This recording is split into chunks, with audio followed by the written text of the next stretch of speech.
Good morning, students. In our today's English class, we are going to take up the third chapter of your literature book, which is So, What Are You Anyway? It is written by Lawrence Hill. Now, before we start with the chapter, I suppose that you have your book and a pencil ready with you. So, by the time, let me give you some idea about the chapter. Now, the story of this chapter, a very simple story. There's actually not much story content in this. It's just an incident which is described. And through this incident, the writer wants to tell us about a very deep problem which exists in our society or which once existed in our society. So it is based on racism. The chapter talks about racism. You might have heard this word racism, or we can describe it in our own words by saying it's a kind of caste system which exists in the society. Now, racism, it is a term which is used to describe the unfair treatment of people because they belong to a different race from ours. Now, especially the black people, they have been affected by this racism. They faced unjust behavior. And this continued from the 17th century, early 17th century, when people, the black people from Africa, they were taken from their homes and they were forced to work as slaves in many parts of the world. They were even denied the basic freedoms and the rights given to other people, not even allowed to vote or to learn how to read and write. And this unfair and cruel treatment was even supported by law, imagine. So they were forced to live apart from the white people, and they were not even allowed to go to same schools or churches or hotels. And then gradually people started fighting for their rights. Well-known people like Nelson Mandela, then Martin Luther King, they came forward and they started fighting. This was called a civil rights movement. It was in 1940s and 50s. They started fighting for the rights of these black people, and gradually they succeeded by 1970s. Now, though the situation is much better today, but still the people of African heritage, they continue to face this kind of unfair treatment. And this story is going to highlight this. Now, racism does not always appear in the form of outright violence or hatred. Sometimes, it can be very quiet and subtle also. It can be in a very, you can say, presented in a beautiful manner. But racism is racism. It is going to hurt the people who suffer from it. So, the main character of this story, who is a young girl, her name is Carol, and actually she is a child of a black and a white parent.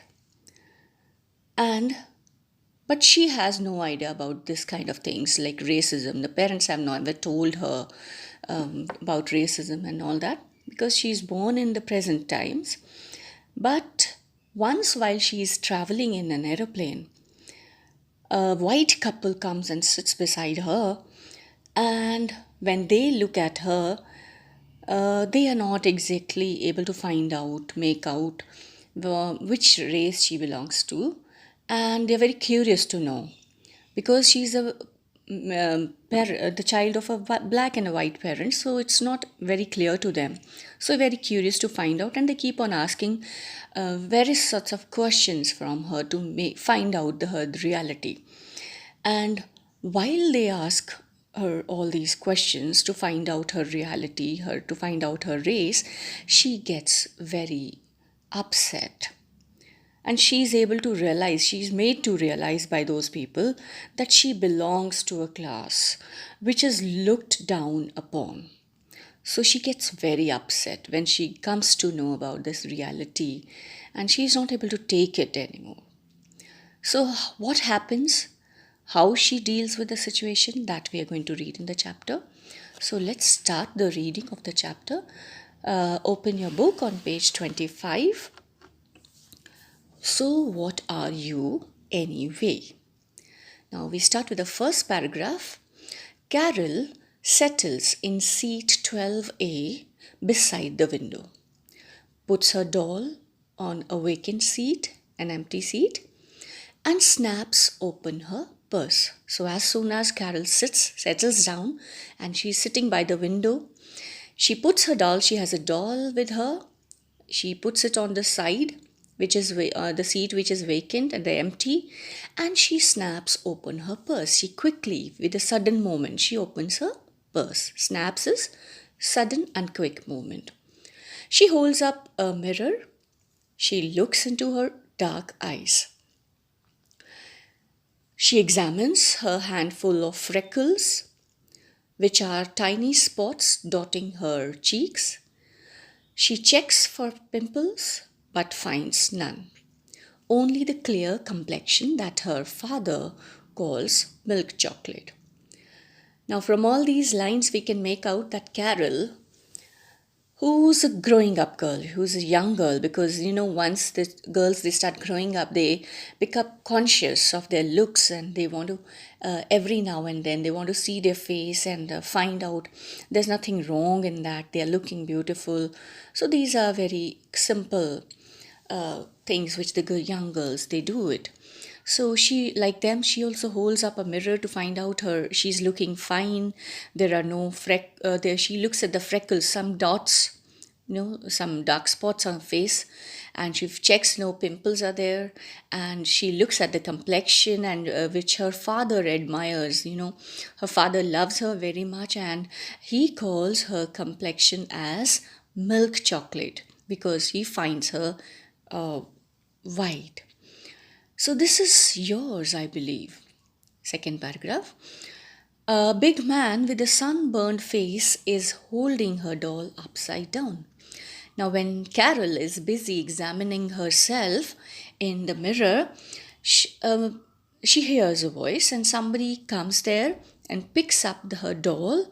And when she looks up, she sees there's a big man standing there, and he's got a sunburned face. There are sunburn marks on his face, and he's holding her doll upside down.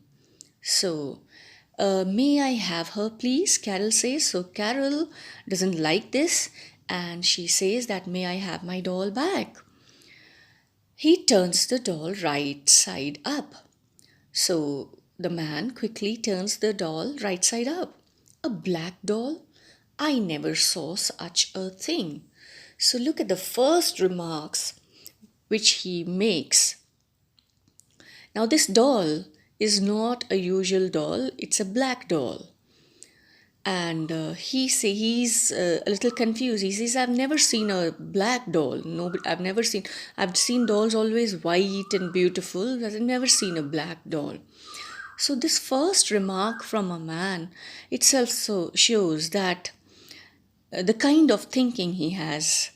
He's discussing about blacks and whites. That makes a difference to him.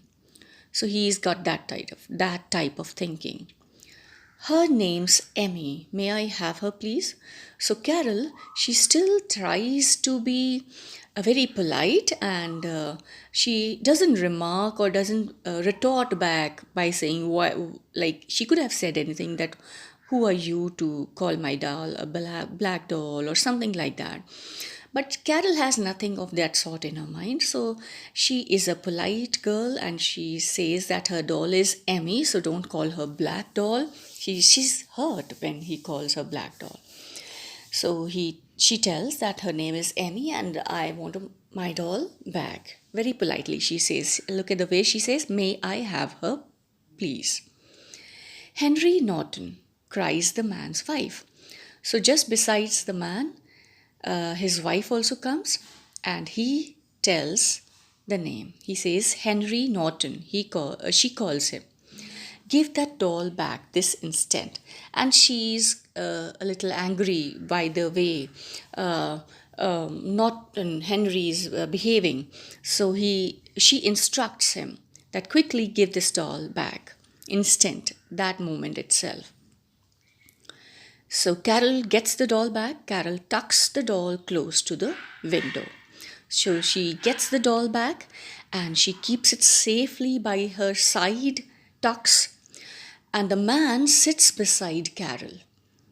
So the next seat to Carol, where Carol is sitting, the man also sits down there. The woman takes the aisle seat, and the woman takes the third seat, this aisle seat. Aisle, you all know, it's a passage between the rows of seats. Now, don't mind him, the woman says. Now, the woman is trying to make up behavior of Henry. So she says, please don't mind him, leaning towards Carol. So she turns towards Carol and she tells Carol that please don't mind his behavior.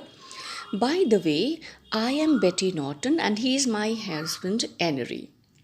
So she introduces herself. She says, I am Betty and this is my husband, Henry.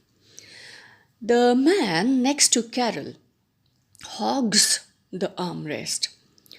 Now the word hogs, it means he spreads his arm completely over the armrest without leaving any kind of space for Carol. So, and he keeps looking at her and he's continuously staring at her.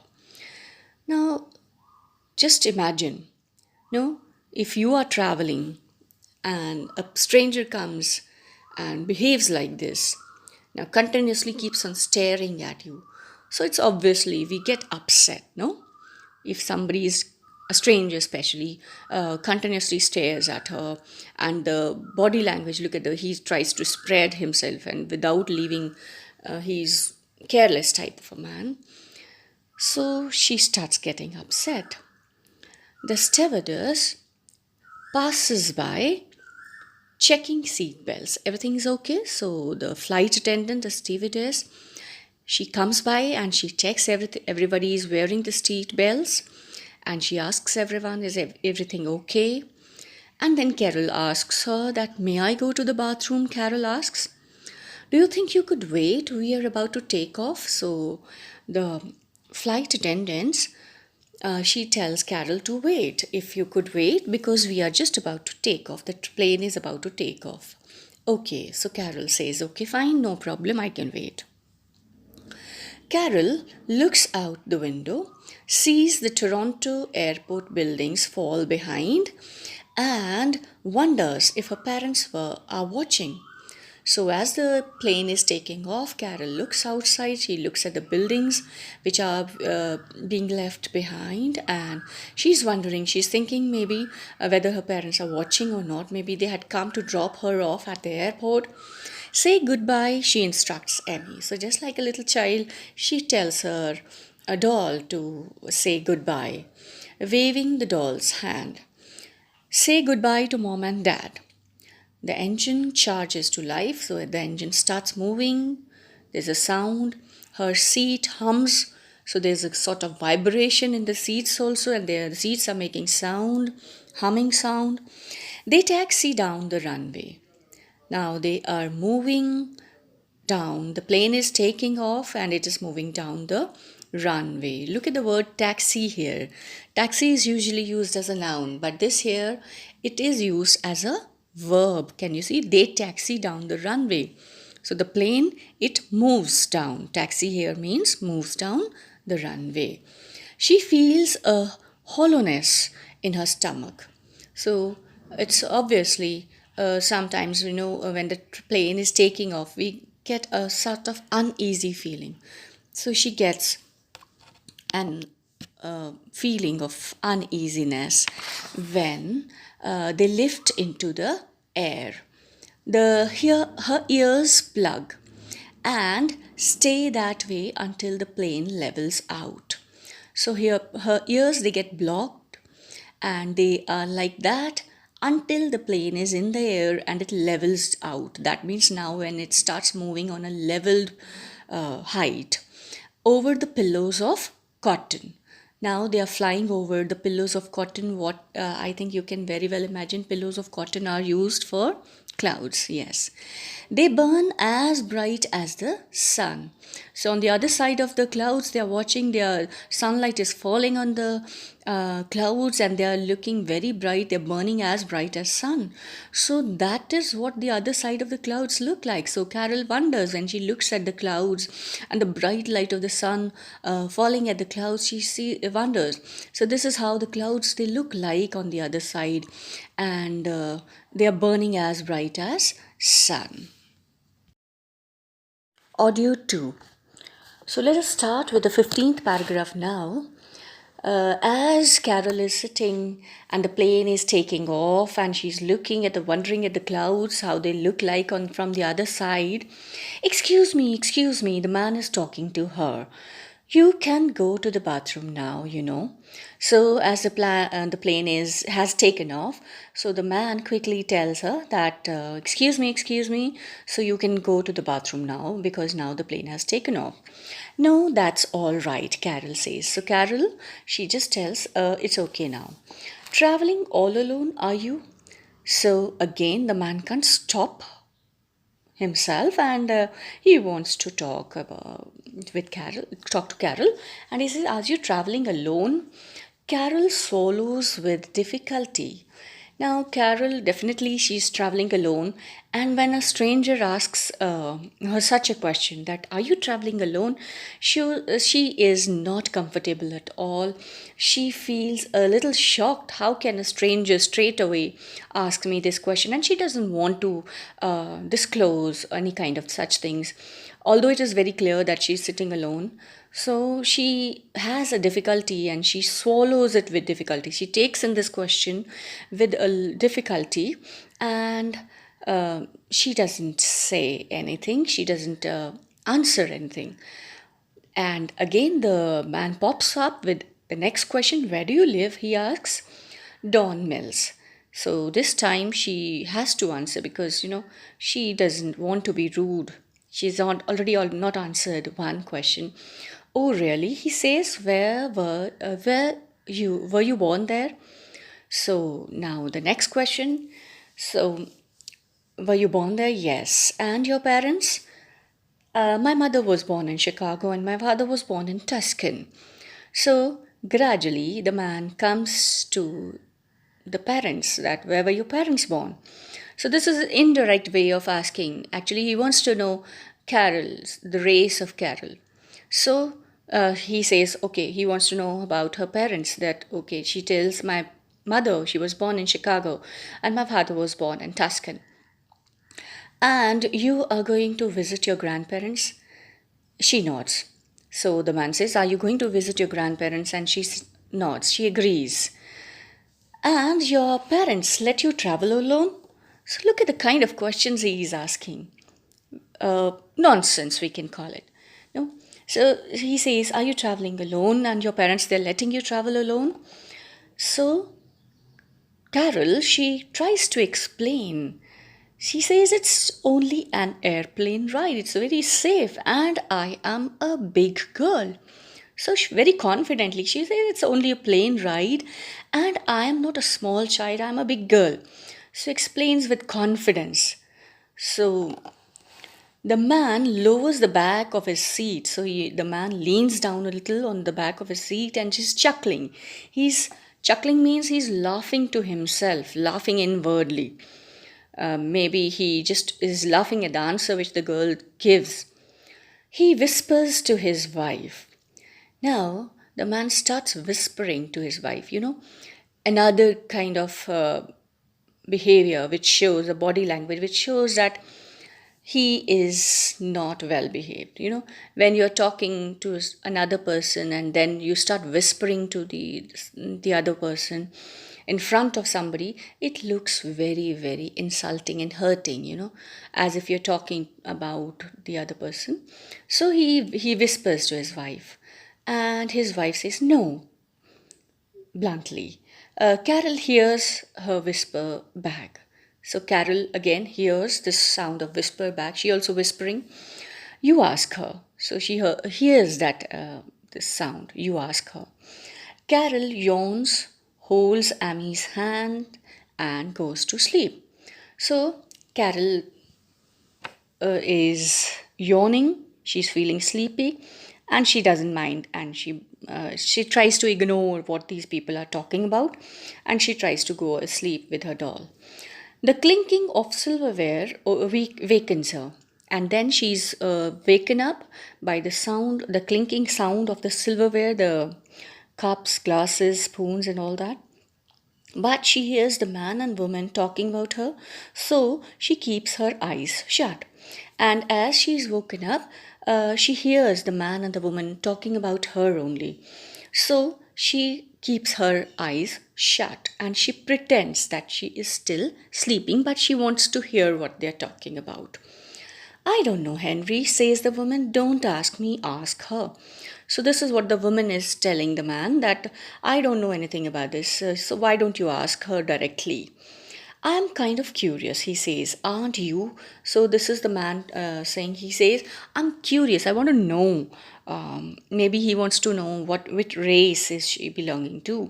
And aren't you? He asks his wife that, "Aren't you curious? Don't you want to know which race she is from?" So Carol can't make out the woman's answer. So Carol, she is not able to make out. She is not able to hear what the woman is saying. But then she hears her say, "I just can't see. It's not fair to children." So then she hears this woman saying that, "I just can't see. It's not fair to children. I don't mind them mixed." So now here she mentions a word. This word actually is the chapter. So she says that I can't just see, and it's not fair to the children to talk about such things, and I don't mind them mixed. She says, "I don't mind even if they are mixed."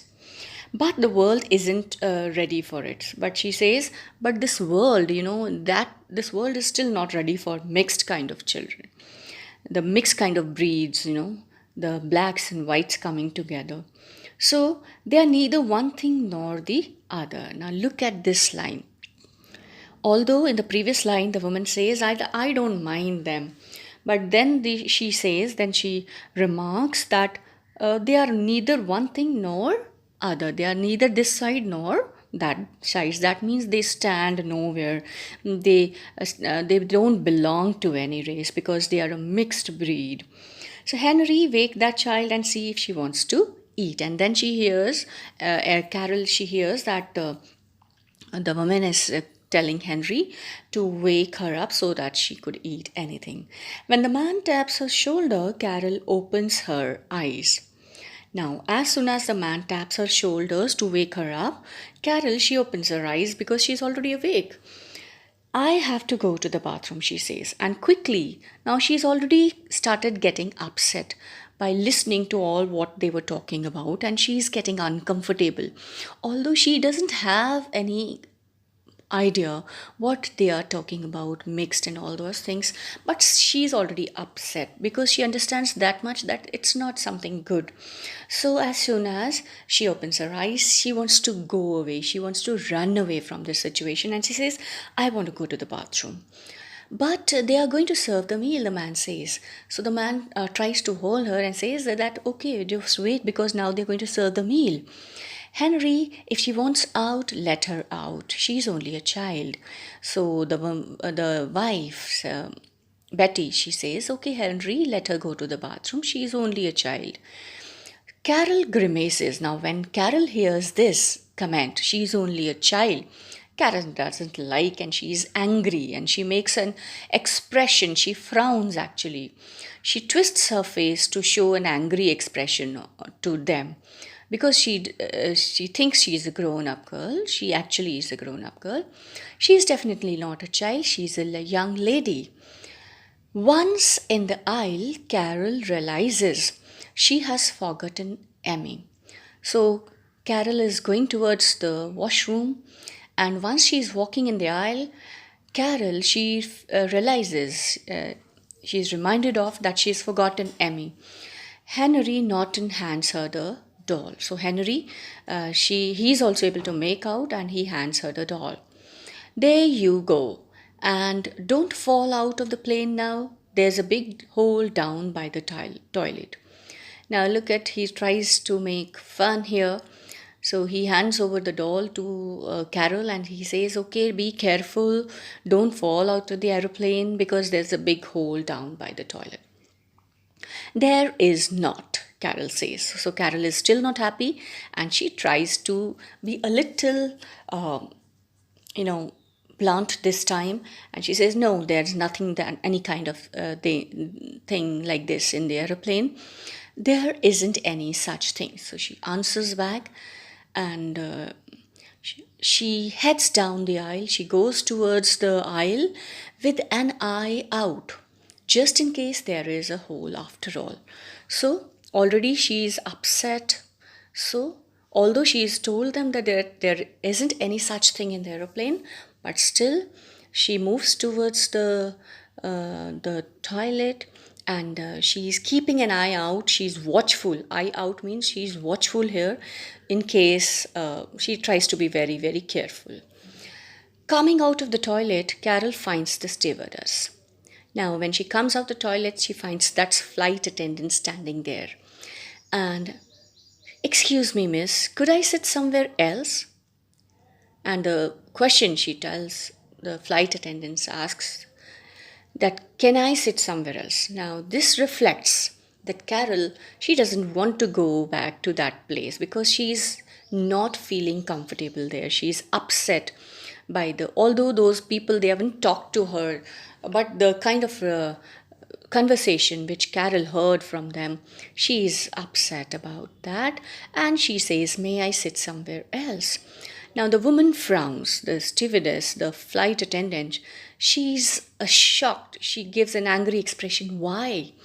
Why you want to change your seat? And Carol says that I don't like the window. So she says, I don't like to sit by the window side. Now usually, when you people travel, children especially, they go for window seats. You know why? Because they want to look out and see around, and they want to enjoy their journey. No? So when the flight attendant, she hears this reason that I don't like the window, she's not able to digest this reason. So she says, is that it? Is that the only reason? And is that the only reason why you want to change your seat, that you don't like the window? So Carol, she doesn't want to explain anything, and she doesn't want to say anything about those people, and she doesn't want to tell the flight attendants that she's feeling upset, because till now she also doesn't know actually why she is upset about, although she's feeling uncomfortable. So she says, yes, well, yes. I'm sorry, but we don't have time to move you now. So the flight attendant says that right now we don't have time to move you because we are serving a meal. Ask me later if you like. So if you want to, you ask me later. After Carol has eaten and had her tray taken, the man says, what are you anyway? Now the actual chapter starts. So after the meal is eaten and Carol is free and her tray is taken, now the man comes to the point. Now he's not discussing anything with his wife, and he's directly talking to Carol. So he asks the question straight away, bluntly he asks her, what are you anyway? So actually, this is what he wants to ask, what race are you anyway? My wife and I were wondering. So he says, we were wondering, we were thinking, what race are you? Now Carol blinks, sees the man's clear blue eyes and drops her head. Now Carol blinks. Now she's not able to understand straight away what he wants to ask. And he looks into his eyes. His eyes are blue, and blue usually eyes, they are they have the Europeans, the white race, they usually have light eyes. We call them light eyes. So she looks into his eyes and she drops her head. So she puts her head down actually, because she is not comfortable. She's not able to understand what he wants, and she's not happy. So, what do you mean? She says. And then she asks, what do you mean? What do you want to ask actually? What are you? What race? And he comes straight. That what are you? What race are you from? Carol's mouth drops. Now she's stunned. She's shocked. Her mouth drops. Her mouth is wide open. Race? What is that? So till now, Carol has no idea what is this race word. So she has been brought up in a family where her parents, they were mixed. No, that means they did not believe in kind of a racism. That is why they married a white parent and a black parent. So they did not believe in racism. That and then. They did not talk about that any kind of, and usually children are, when they're growing up, parents never talk to them about such thing, about caste system, because children are too innocent to handle all these things. And caste system or racism or such things, they are considered to be hatred, full of hatred and ruthless. So Carol doesn't know what race means. So she asks, what is that? She doesn't understand. So the writer here tells us that Carol does not have any idea about what race is, because she has been brought up in such family where there was no racism. Rather, her family was a good example of equality, of the people who did not believe in all these things. So her parents have never talked to her about races and about racism, black and white. So she's stunned when she hears the word race, and she says, what does that mean? Yet she senses that the man is asking a bad question. But from the body language, the way man is asking, from the earlier situation, she connects everything, and she is able to sense this much, that the question that the man is asking is not a good one. It is not to be asked from children. She wishes her mom and dad were there. Now she wishes her mom and dad were here. She would have taken resort in them. She would have got some help from them. Or maybe her mom and dad, they knew answer to this question. They would have answered this man. They could tell what race meant. That doll of yours is black. Now, this man doesn't stop here. He tries to explain Carol what is race. Now he explains more in details. He says, this doll of yours is black. Henry Norton says, that's a Negro. So he says, this doll of yours, it's a Negro doll. That's race. And he explains this is called as race, Negro. What's your race? So he says your doll is a black doll, and this race is called a Negro. So what is your race? The question still confuses her. So Carol is still confused by this question. She is still not able to get to the point what man wants to ask. Now again the man explains, put it this way. So he says, okay, let us try to understand in this manner. The man says, what is your father? Now he comes to the root. He says, okay, tell me, what is your father? So again Carol is confused what this man wants to ask. What is your father? So she is not able to get what he wants to know. So the question baffles her. She's confused. What is her father? So he says, Carol is talking to her. She's thinking that what is this man asking? What is her father? What a stupid question. So he's her dad. So this is what Carol knows about a father. This is the definition which she has in her mind of a father. So she says, she thinks she's talking to herself that her father is a dad, simple. And he is her dad. And look at the imagination, the picture of a father which she has in her mind. This is what she thinks what a father is, that a father is her dad. And what an innocent, explanation. Although she's not answering, but she's talking. She's picturizing what is her father. So he's her dad, and every Sunday morning he makes pancakes for the whole family and lets Carol pour hot syrup on them. And afterwards, he tells her stories. So what a beautiful picture of a father a child has. All of you have your own definitions, and most of the times about parents we have such kind of definitions. When we talk about father, we think of a man who provides us everything, who listens to us, and they like whatever we want they let us do.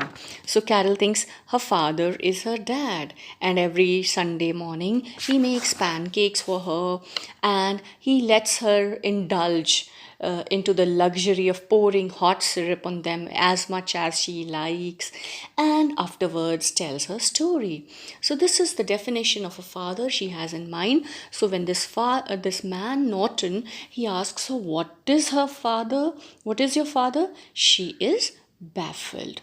So children, we are going to continue in the next class. I want you to read these 2 pages. Bye for now.